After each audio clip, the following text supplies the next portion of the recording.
Malang Bangkit Talk Show. Heritage itu sebenarnya seperti apa?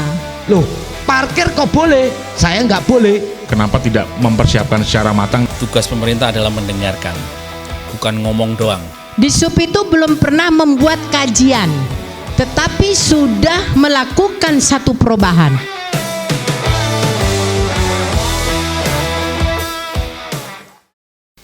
Diawali dengan tepuk tangan yang riuh sekali, semangat. Ya, assalamualaikum warahmatullahi wabarakatuh. Selamat datang di Malang Bangkit Talk Show. Oke, tepuk tangan lagi buat kita semua. Ya, episode perdana kali ini kita berbicara tentang sesuatu yang mungkin di setiap batin kita ada pertanyaan. Hampir saja sudah di ujung sebuah pemerintahan di kota kita tercinta, Kota Malang. Kita mencoba lagi untuk menghitung ulang. Kalau kita menghitung ulang di awal, itu namanya TKO ya. Ada yang mundur, ada TKO, kita hitung di awal.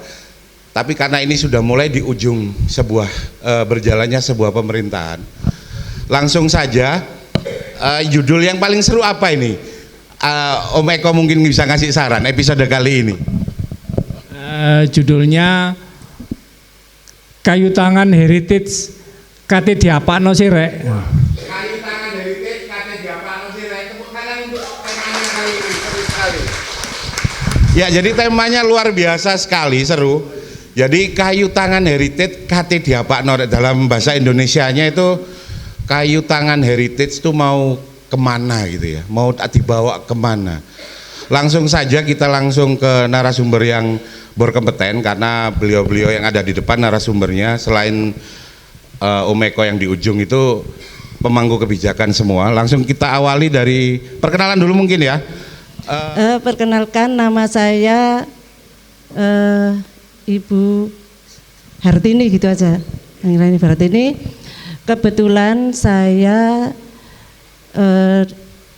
diberikan SK di perencanaan RTH, ruang terbuka hijau, bidang ruang terbuka hijau. Jadi kami dipercaya sebagai strukturalnya adalah perencana ruang terbuka hijau dan merangkap sebagai fungsional pengendali dampak lingkungan. Mengapa demikian? Kami mempunyai 4 bidang, yaitu mulai dari penataan lingkungan sampai penataan lingkungan sampai penaatan. Dan salah satunya dari UPT kami ada yang ngurusin udara, darat sampai ke pemakaman. Makanya kami mengatakan dinas lengkap, yaitu dinas yang ngurusi yang hidup dan yang mati itu. Terkait dengan maaf ini karena kami mendadak dihubungi, jadi kami tidak bisa menyiapkan slide, tapi tanpa mengurangi makna dari pertemuan ini. Terkait dengan yang disampaikan oleh panitia tadi, yaitu Malang bangkit menjadi lebih baik, kayu tangan iki kati diapakno sirek. Ini kami mengerucut dari tusi kita bahwa selain kita membuat kota kita cantik, khususnya di Basra, juga pemeliharaan. Jadi tusi kami itu juga mempercantik dan memelihara. Nah, dengan adanya tusi seperti itu yang pemeliharaan dan mempercantik tadi, kami membentuk suatu tim-tim biar kami ini tidak kerepotan. Dan khusus ini kita ngomong khusus di daerah Basra ini, kita akan ngomong begitu. Kita di bidang RTH membentuk tim, yaitu salah satunya adalah tim pedestrian. Tim pedestrian ini adalah memelihara sepanjang Jalan Basra sampai ke utara. Tidak kalah pentingnya juga pada di daerah itu kita juga mengadakan jadwal untuk kebersihan. Ini sudah dijadwal dalam tim kebersihan. Dalam hal ini dilaksanakan oleh bidang persampahan dan kami juga sudah berusaha untuk kebersihannya, salah satunya membuat tong sampah yang di seputaran itu. Di daerah Basra itu tetap ada tim mobiling. Mobiling itu adalah controller pengawasan, tapi tidak mengeksekusi karena itu adalah ranahnya Satpol PP. Oke. Demikian uraian dari tugas Ya, kami terima Sudi DLH. Terima kasih. Assalamualaikum warahmatullahi wabarakatuh. Waalaikumsalam warahmatullahi wabarakatuh. Selamat malam, sejahtera buat kita semuanya. Perkenalkan, nama saya Rahmat. Saya selaku Kepala Bidang Ketentraman dan Ketertiban Umum Satpol PP Kota Malang. Jadi Bapak Ibu sekalian, tugas Satpol PP berdasarkan Undang-Undang 23 2014 itu terkait dengan penertiban non justisial. Jadi penertiban non justisial itu tampak melibatkan APH atau perangkat hukumnya lainnya, murni Satpol PP berdasarkan SOP yang ada. Yang kedua adalah penertiban penindakan secara justisial, itu melibatkan penyidik pegawai negeri sipil dengan kejaksaan dan pengadilan hakim. Nah, dua penindakan itu. Nah, di dalam tema kita di kayu tangan mau diapa norek, pertama dengan adanya kayu tangan baru dibuka, kami sudah menertibkan. Yang pertama itu adalah pemilik kafe yang menggelar meja kursi di situ sudah kami tertibkan, dan kami tindak juga secara non justisial, yaitu mulai teguran sampai ke teguran lisan maupun teguran tertulis sampai ke pengambilan barang bukti sudah kami lakukan. Dan justisial sudah kami lakukan sidang tipiring melalui penyidik pegawai negeri sipil. Dua hal ini sudah kami lakukan untuk yang pemilik usaha yang menggelar usahanya di fasilitas umum, karena hal ini melanggar Perda 2 tahun 2012 tentang ketertiban umum dan lingkungan. Itu yang pertama. Dan kita gerakan setiap hari kita patroli. Cuma memang kucing-kucingan begini, kalau pas ada sambil patroli dimasukkan, kalau enggak. Itu yang pertama. Dan ini semuanya memang kami tekankan itu, karena memang sejak awal kami akan lebih tegas lagi kayak gitu. Itu masih belum rame. Nah, kedua saat ini yang jadi dilematis adalah penjual kopi Starling.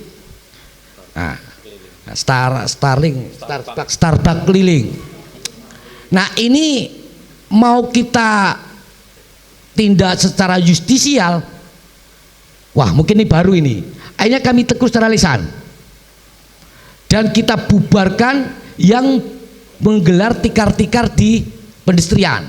Mana-mana yang diperbolehkan fasilitas umum untuk keberadaan PKL. Kami merujuk nih. Nah, kayu tangan dalam hal ini masih steril, tidak boleh. Belum termasuk bagian fasilitas umum untuk kegiatan PKL. Nah, dari adanya Starling ini, jadi problemnya begini. Nanti saya menginjak ke Pak Jaya. Loh, sama-sama cari duit Pak Rahmat. Parkir cari duit, PKL cari duit, bagaimana ini? Kami dilema. Kalau untuk yang di trotoar memang kami sterilkan. Cuma ini jadi pro kontra.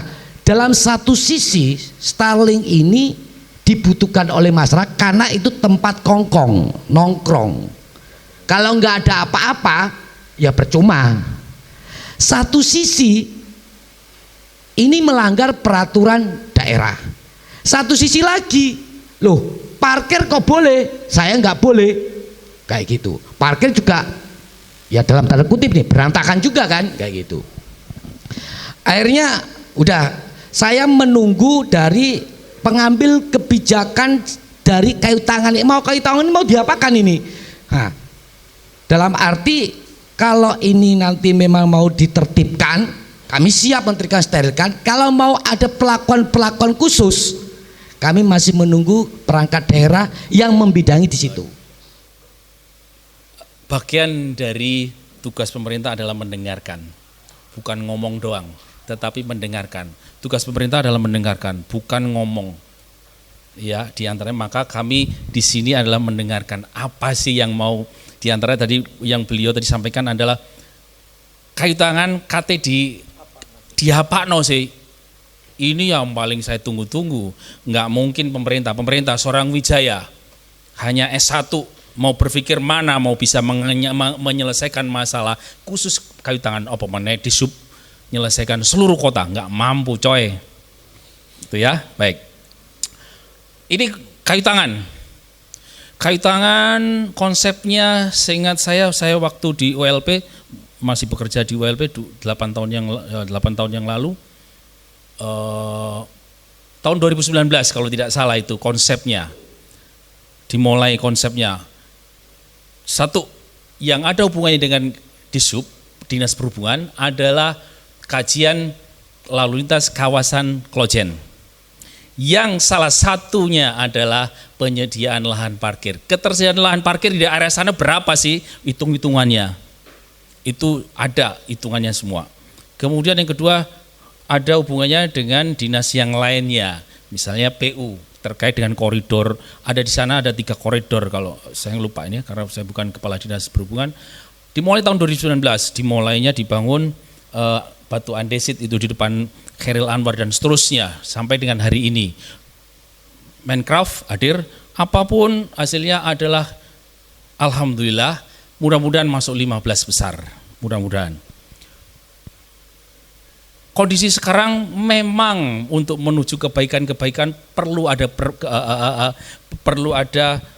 bukan penyempurnaan, perlu ada diperbaiki dan terus menerus gitu ya. Maka pada kesempatan ini di antara kami perlu diketahui, bukan perlu diketahui, pasti sudah tahu semua. Di antaranya adalah permasalahan kemarin adalah lahan parkir. Lahan parkir ya begitulah ya, sudah dipahami, ada yang harus dilakukan. Kegagalan itu apa yang terjadi yang dahulu bukan suatu kegagalan, tetapi adalah suatu keberhasilan. Keberhasilan dalam rangka untuk mencapai yang lebih bagus. Tidak berhasil mengadakan lahan parkir yang membeli kayu tangan 50 itu bukan kegagalan, tetapi keberhasilan menurut saya. Keberhasilan untuk menyelamatkan semuanya. Menyelamatkan semuanya. Next akan lebih baik. Di antaranya sekarang adalah mulai bulan depan kita lakukan kajian untuk melakukan kajian pengadaan lahan parkir, dibutuhkan atau tidak, di mana tempatnya, insya Allah akan kami lakukan secepatnya. Terima kasih. Ya, tepuk tangan, tepuk tangan. Ngomong lingkungannya kan katanya yang hidup dan yang mati juga, sampai yang mati.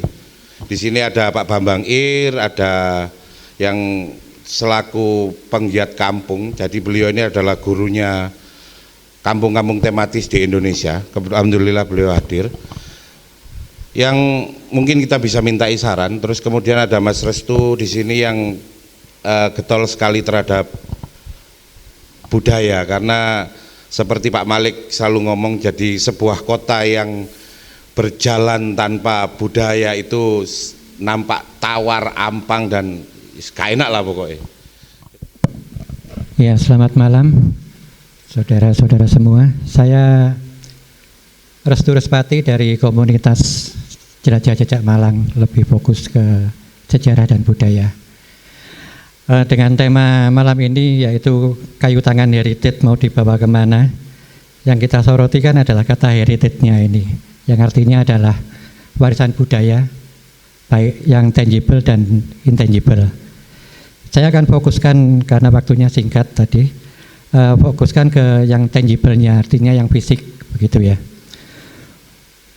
Kayu tangan ini dikembangkan kembali, dihidupkan kan ke pariwisata sejarah sebetulnya ya, pariwisata khusus. Artinya yang ingin saya tanyakan adalah kajian mengenai kesejarahan kayu tangan itu didasarkan dari mana dan oleh siapa yang membuat kajian begitu. Karena arahnya yang tangible ini adalah, dan sempat diomongkan bahwa revitalisasi untuk pengembangan kayu tangan ini. Artinya bahwa sesuai dengan keadaannya yang dulu, tidak boleh merubah atau menambah apapun yang bukan aslinya begitu. Banyak contoh yang saya perhatikan adalah misalkan pedestrian itu tidak sesuai dengan bentuk kejayaan yang ada. Lalu pohon-pohonnya mengenai tabebuya ini kan tren aja sebetulnya jadi kota-kota. Ini juga harus dikaji sebetulnya. Pohonnya apa yang cocok? Kalau bentuk pohon besar-besar bisa dibentuk kok. Setelah itu ada tambahan lagi, artinya ini tambahan-tambahan baru, bukan mempertahankan fisik yang sudah ada. Mengenai telepon, itu kan juga nggak ada dasar sejarahnya. Mengenai apa lagi?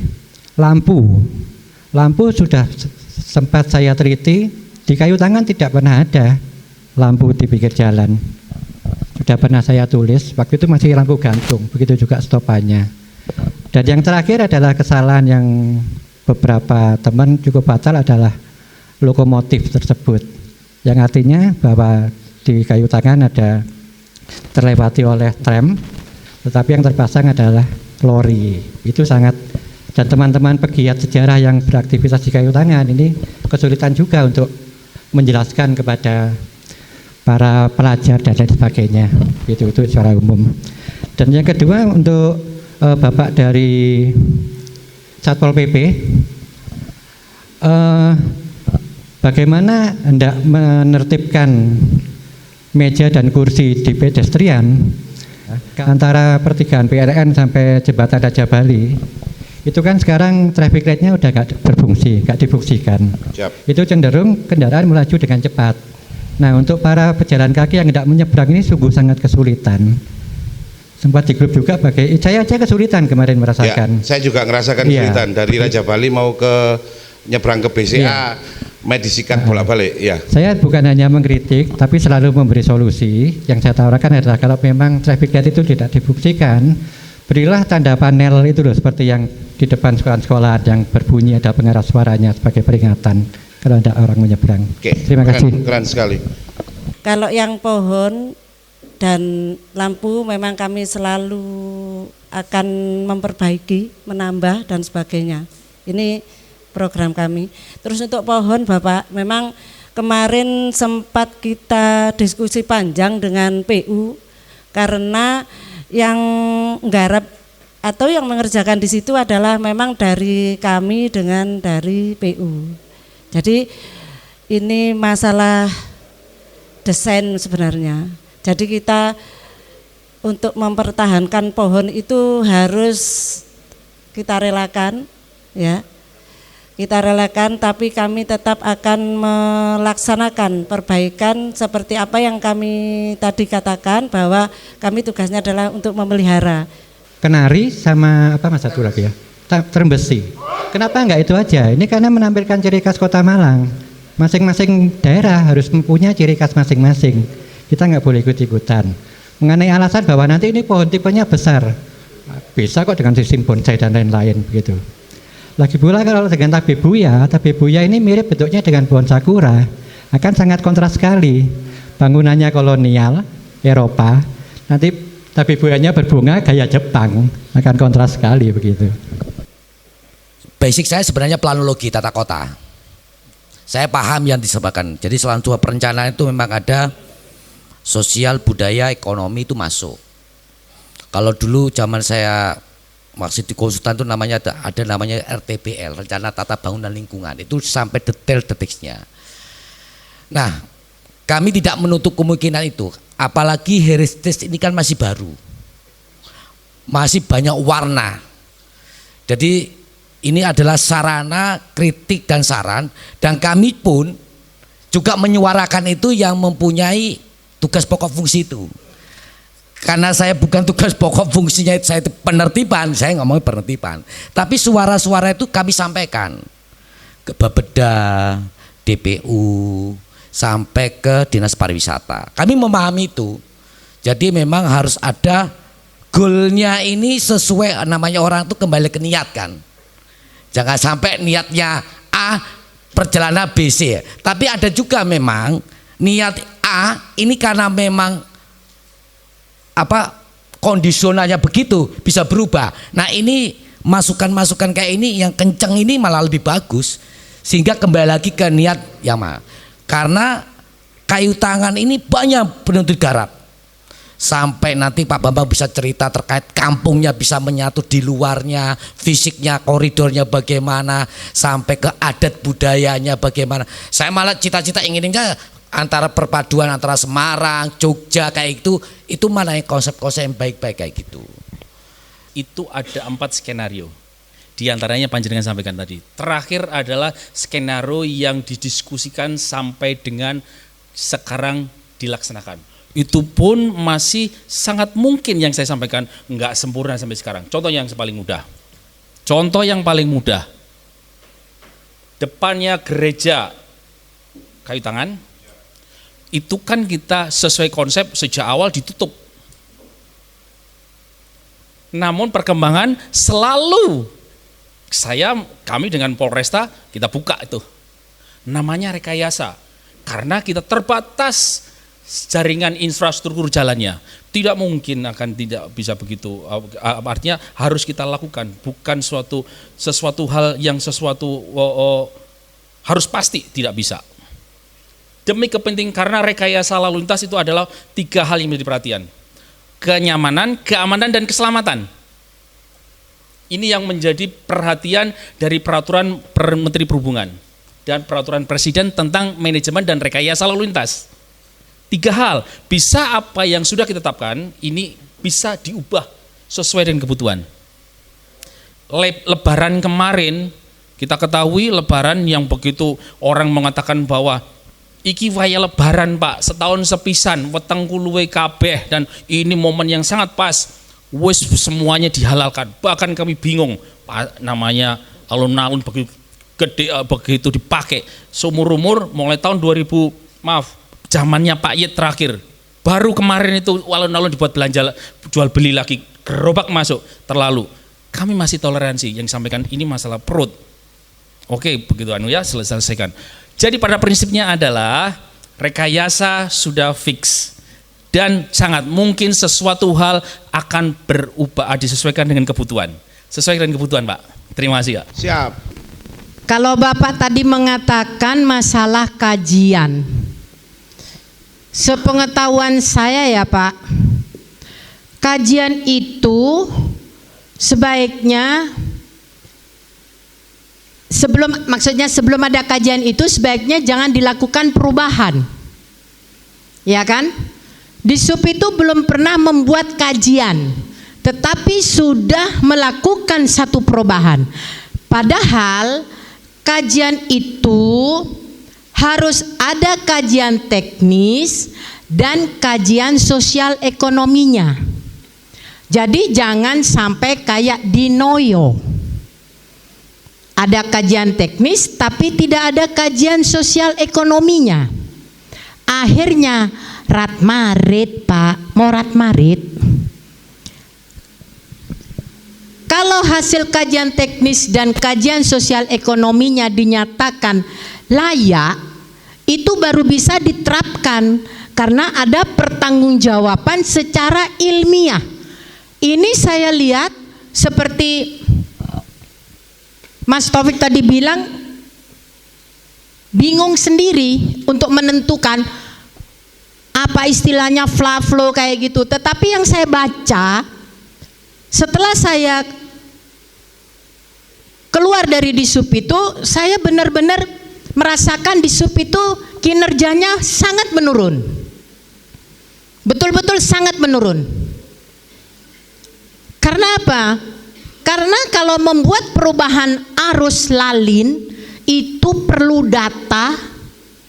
data-data asal tujuan perjalanan, atau dikenal dengan origin destination atau OD. Mbok bener apa gak iki? Yaitu matrik perjalanan sehingga bisa ditata pola pergerakan arus lalu lintas tersebut. Jadi kalau memang di sub itu tidak pernah mengeluarkan kajian, jangan ngomong mau membuat kajian atau belum ada kajian sudah dilaksanakan seperti itu. Siap, terima kasih Bu Sibarani. Nggih. Yang pertama saya terima kasih Bu Linda, lebih karena saya katakan tadi seorang wijaya, seorang S1 ilmu pemerintahan, IP, APDN, pengetahuan saya hanya segini lah. Tapi beliau senior ya? Senior makanya sudah iya. pensiun. Siap. Saya banyak kurang. Saya banyak kurang. Ya, termasuk kinerja lebih baik saya dikatakan kinerjanya kurang. Lupa, orang akan melupa diri kalau dikatakan baik. Saya tidak suka dikatakan baik. Malu buat saya. Kano apa nih seorang wijaya. Karena di sub itu ada yang tanggung jawab, ada seorang wijaya, bukan kabit-kabit. Ya, bukan kabit-kabit. Kedua, kajian lalu lintas, rekayasa lalu lintas, 3 hal yang beri perhatian. Keamanan, kenyamanan, dan keselamatan. Tidak ada kajian ekonomi. Tapi saya sekali lagi adalah kurang ya. Mungkin nanti kita diskusi Bu Linda. Bu Linda akan kita hire sebagai tenaga ahlinya kami di Disub. Bisa berikan masukan pada kami. Tangan. Ya. Kita beri masukan. Wah, ini keren ya. Ini. Gaya Malangnya merendah untuk meninggi sampai ini kayak ya. Akan kami hire. Keren. Karena kami butuh. Merendah tentu untuk saya harus memastikan. Keren. Memastikan mempunyai kompetensi. Punya kompetensi. Saya di ULP. Pastikan kompetensi Anda apa? Kompetensi misalnya kemampuan tenaga ahli. Yang disebut tenaga ahli apa? Jangan asal ngomong dong. Tetapi boleh kami memberikan menampung semuanya. Wajib untuk menampung. Tugas kami adalah mendengar. Pemimpin adalah tugasnya mendengar, bukan ngomong tok. Saya ini orang Malang yang kebetulan tinggal di Jakarta dan rencana mau balik ke Malang. Jadi ada satu pertanyaan basic sebenarnya, mungkin bisa dibantu jawab dari bapak-bapak atau ibu-ibu. Sebenarnya menyiapkan atau persiapan untuk membuat satu title Malang Heritage yang akhirnya jadi landmark di Malang itu sudah seberapa siap sih sebenarnya pemerintah untuk menyiapkan itu? Karena kalau tadi disampaikan akan dicoba terus, kenapa tidak mempersiapkan secara matang dan baru diaplikasikan gitu? Itu loh. Karena ya itu tadi, kalau akhirnya banyak yang merasa terganggu, banyak yang merasa tidak cocok, berarti kan secara research memang belum siap gitu untuk disajikan gitu. Karena ketika kita punya landmark, kita ngomong Monas, kita ngomong ada Braga, ngomong Tunjungan, kita ngomong Malioboro, itu semuanya sudah ready dan memang sudah ada gitu. Jadi kira-kira bagaimana sih persiapannya, sejauh mana siap pemerintah Malang itu untuk bikin landmark yang memang menurut Anda jadi dijual? Sorry saya putus, istilahnya buat anak coba-coba gitu ya kesannya. Gitu ya. Iya karena kan ya kalau kita kan akan ada anggaran di situ, ada waktu di situ yang itu. Tapi kadang-kadang anggaran itu manis. Kayak asin itu, garam tuh asin kalau 1 sendok. Kalau 5 ton manis. Ya mungkin itu saja pertanyaan saya. Oke. Izin Bapak Ibu sekalian, sebelum saya sampaikan lagi mengenai parkir juga, termasuk tadi yang Pak Agung tadi belum saya jawab ya, terkait dengan ketersediaan bagaimana dengan adanya heritage TL itu sudah nggak dipergunakan, ATCS-nya tidak dipakai, maka tidak terjadilah yang namanya tingkat kejenuhan, kepadatan atau penundaan tidak ada, jadi nol. Jadi nol penundaannya menurut hitungan matematis dari para ahlinya. Dan itu sudah nol sekarang.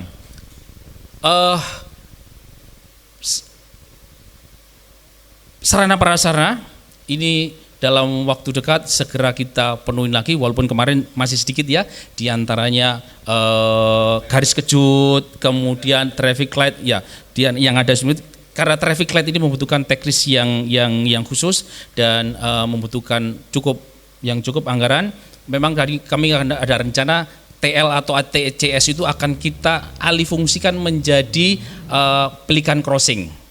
Bukankah itu juga ranahnya jenengan, bahwa kota ini ketika diapa-apain itu juga harus memiliki, karena itu dari kajian, katanya dari kajian, tentu itu karena sebuah kajian, tentunya kan juga ada urusannya dengan pendidikan.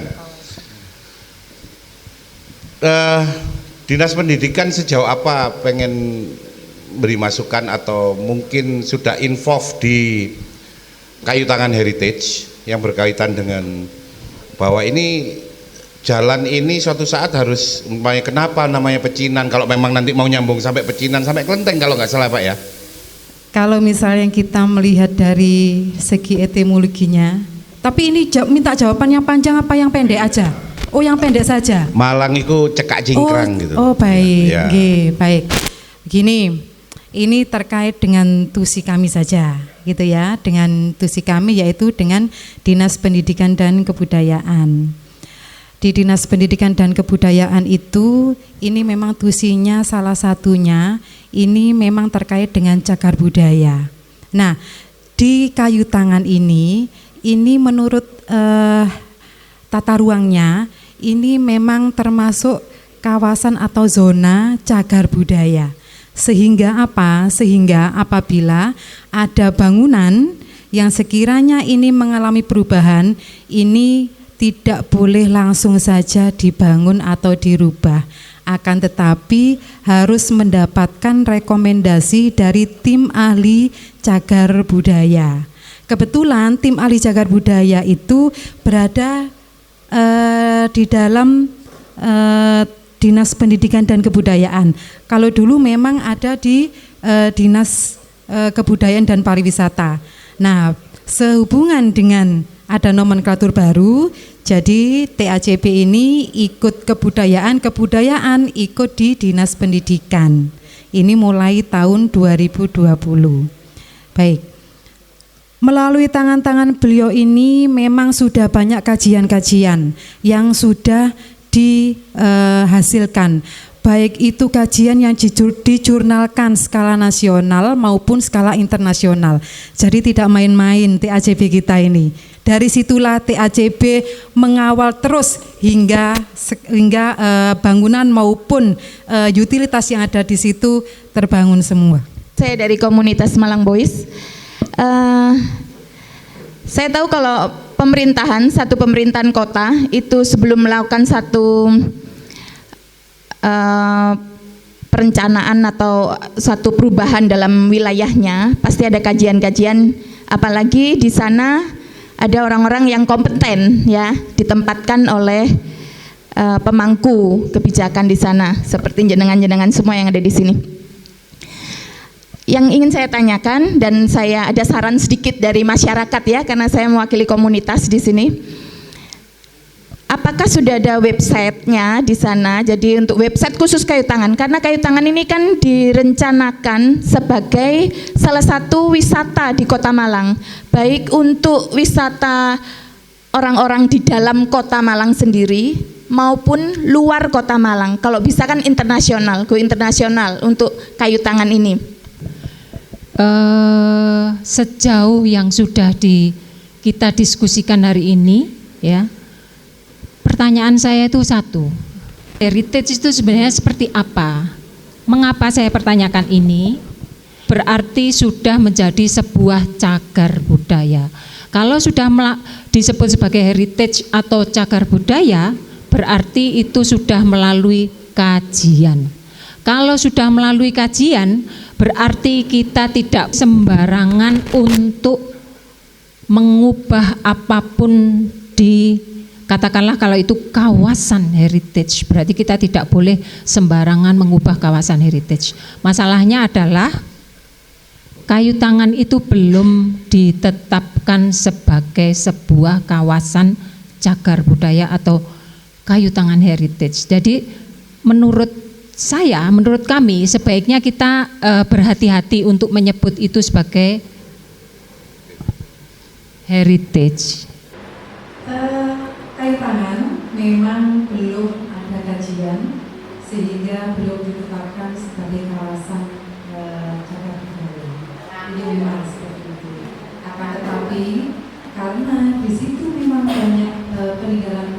sejarah masa kolonial, maka memang kewajiban pemerintah untuk melindungi, sehingga ada perda khusus yang memang melindungi hal tersebut.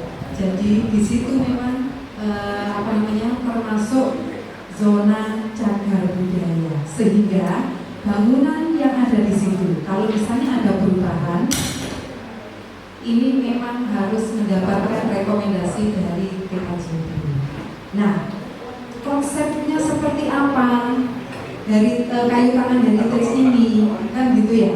Kok sekarang kok sudah menjadi seperti itu? Nah, ini kan menjadi PR TKJB gitu ya, karena TKJB itu sudah saya beri PR Pak Wijaya. TKJB itu tahun ini memang mengkaji kawasan kayu tangan tahun ini.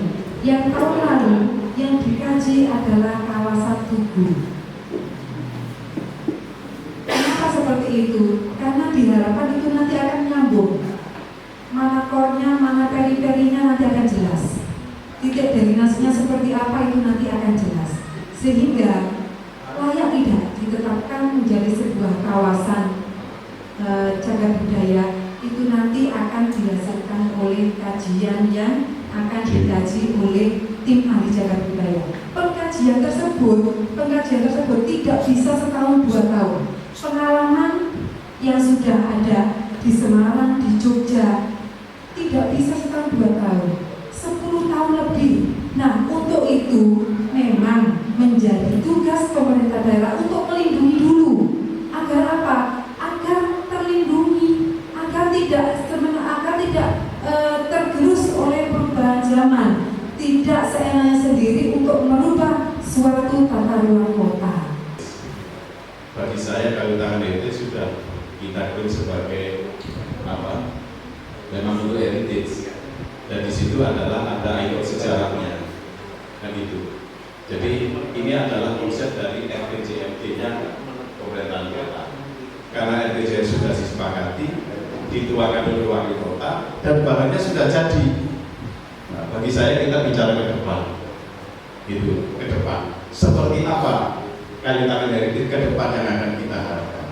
Kalau saya begitu. Jadi polemik ini seperti di teman-teman dewan ini, menurut aku setinggal. Sudah gak usung. Mari kita benahi ke depan. Seperti Ibu katakan, klaim sebagai heritage tidak mungkin 1 tahun 2 tahun keputusannya. Bahkan Semarang, Jogja bisa sampai 10 tahun. Di Malang juga tidak mungkin 1 tahun 2 tahun. Untuk menunggu 10 tahun, mari kita perbaiki yang dianggap kurang. Kan begitu. Jadi kayu tangan heritage ini memang sudah ada di RPJMD yang pemerintah kota. Salah satu 6 konsep itu adalah ini salah satunya. Nah, ini disambut oleh pemerintah pusat, karena yang biayai pemerintah pusat 23 miliar, 6 kalau nggak salah dananya itu dari pemerintah pusat. Pemerintah pusat kenapa kok biayai? Pada waktu itu ditawarkan oleh teman-teman dari konsultan. Konsultannya adalah kota tanpa kumuh ketika membenahi wilayah kumuh. Salah satu wilayah kumuh yang akan dibenahi sasarannya adalah kayu tangan itu, karena di belakang jalan di kayu tangan itu perlu dibenahi. Tapi pemerintah kota suruh nyiapkan dana dampingan. Berapa? 6 miliar yang disebut sekarang koridor 3 itu. Ada koridor 1, 2 yang digarap oleh pemerintah pusat. Yang ketiga adalah pemerintah suruh nyiapi sebagai dana dampingan, itu 6 miliar. Tapi tidak garap kampung, tapi garap jalan depan sama yang salahnya Mas Eko itu pada waktu dia PUPR-nya itu kan itu sama tamannya itu.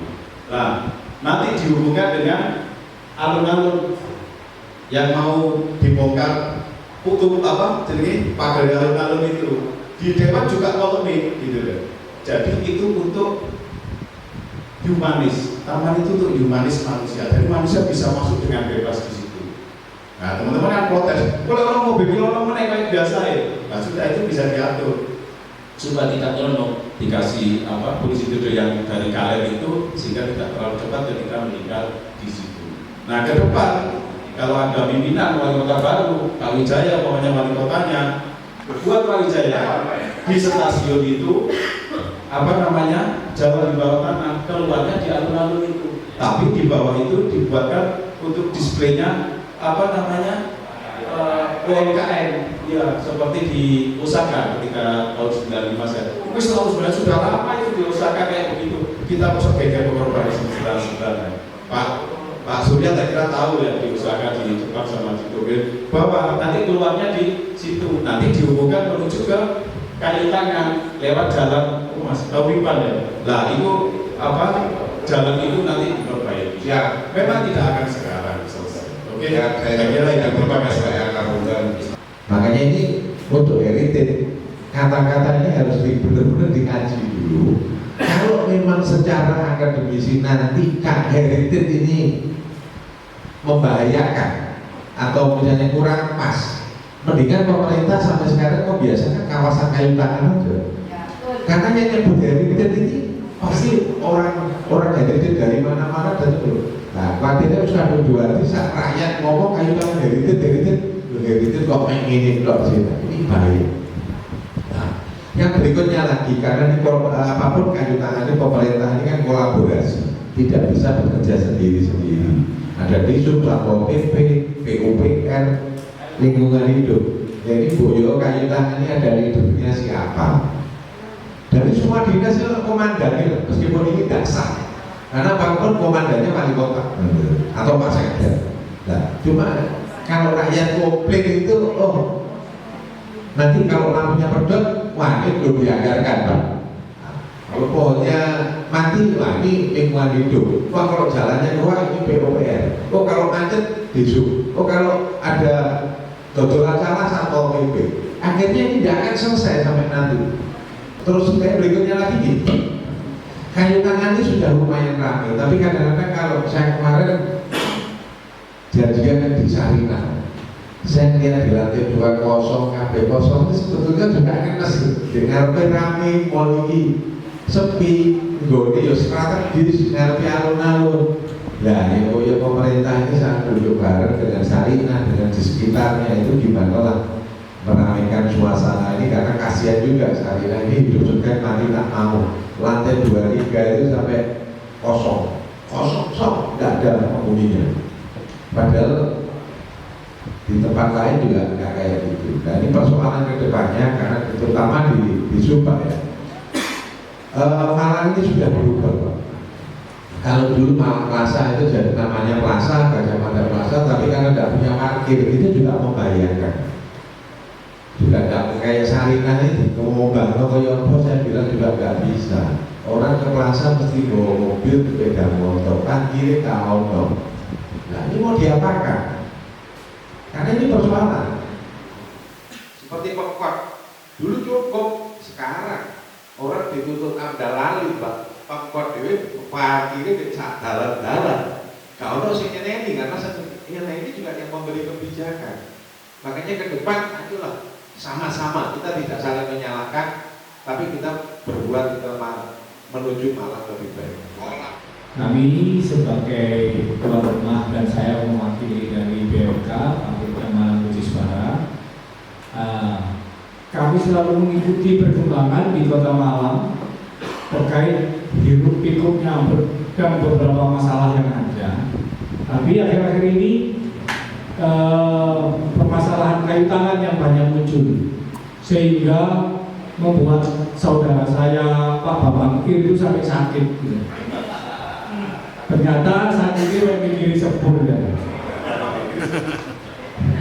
Dan yang memang yang saya tanyakan sekarang untuk bapak-bapak ibu dari eksekutif maupun legislatif, paling utama saya tanyakan, kayu tangan heritage itu sudah punya konsep nggak?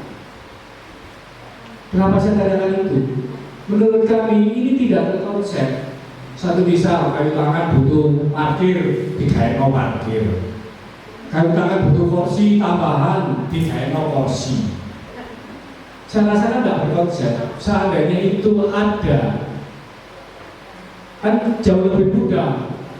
Nggak tahu ada apa-apa karena ada Menteri Pariwisata, muncullah Polri. Kan itu hanya tidak dalam perencanaan yang matang. Maka kami berharap, karena ini sudah terlanjur jadi, perkara yang paling krusial tentang parkir, mau tak mau itu harus segera dipikirkan. Tentang apa isinya ini itu, mungkin belakangan. Sekarang parkir, yang kami lihat sekarang sangat crowded. Padahal konsep kayu tangan itu city walk, buat orang jalan-jalan. Jalan-jalan tidak nyaman karena banyak motor, banyak mobil. Itu yang kami anggap paling krusial. Dari heritage-nya misalnya input ya, kajian-kajian parkir kawasan proyek kajian namanya ya. Yang saya sampaikan tadi adalah kajian lalu lintas kawasan parkir. Di dalamnya berbicara masalah ketersediaan parkir, termasuk dibahas oleh Komsuda KPK bersama kami. Intinya di situ dibutuhkan. Mengapa? Karena itu dibangun heritage itu kan nol Pak. Begitu bangunan langsung jalan raya. Tidak ada bahu jalan. Tidak ada bahu jalan. Bahu jalan itu seperti kalau selama ini tanah dan itu dan sebagainya bentuknya macam-macam. Yang badan jalan itu adalah aspal ya. Nggak ada. Inilah konsepnya ke sana. Bagaimana yang sekarang ini untuk sementara ini ya seperti itu dulu. Sambil berjalan, kami insya Allah sudah memulai melakukan kajian. Sebab kajian ulang sebagaimana direkomendasikan oleh Komsuda KPK. Bagaimana kebutuhan lahan parkir di sana. Jadi kami tidak akan mau mengulangi hal yang sama, kesalahan yang sama. Itu pengalaman yang terbaik buat saya. Ya, tapi yang di tangan bukan kawasan kayu tangan atau kayu ini, tapi kawasan Blonjo. Ya. Mungkin kami semua yang ada di Malang itu mungkin nggak tahu kalau yang di situ itu namanya ikut Blonjo. Nah, ini persoalan. Kalau rakyat itu sudah ngomong kawasan kayu tangan atau kayu tangan heritage dan itu rakyat sudah ngomong itu Pak. Ya. Untuk merubah mindset ini susah Pak. Ya, karena kalau dipasangkan kapan dipasang kamar mandi yang misalnya dia tidak cantik lagi, akhirnya maaf di jalanan istilahnya nanti. Itu mengangkat termasuk parkir-parkir, jika parkir-parkir di dalam saya arahkan di sana. Saya mengharap adanya pelaku usaha parkir, bukan pemerintah saja. Silakan kami komunikasi dengan RB, silakan Bapak Ibu punya lahan, hitung matematis, bisa digunakan lahan parkir lebih menguntungkan. Termasuk konsepnya, diantaranya mudah-mudahan bisa terwujud. Kalau itu otomatis di KAD, konsep untuk menghitung kalau disewa Ramayana lebih menguntungkan untuk lahan parkir. Nah ini keren ini, daripada sewa Ramayana lebih menguntungkan untuk lahan parkir. Itu akan dikonsep begitu, petunjuk dari pimpinan kami. Ada ya konsep itu ya? Itu masih bisa, tentu akan mengarahkan ke sana. Ya, semua ya, tapi tidak digital ini nggak bisa ini. Oh enggak, masalah itu kan sesuatu hal dimulai dari sesuatu dimulai dari ngomong, tidak bisa langsung minimal yang baik ya. Iya, nggak bisa moro-moro waktu diarani kamu ngomong kajian moro-moro dibangun meneh. Semua dimulai dari ngomong. Begini, kan begitu Pak. Malah nunggu surprise. Kita juga. Karena dari sabar sebenarnya. Main, ya makanya kita harus komunikasi ini bagian komunikasi. Kami bersama mereka dengan sekalian. Jangan kapok ya diajak komunikasi. Kapok aku nggak tahu ini. Oke.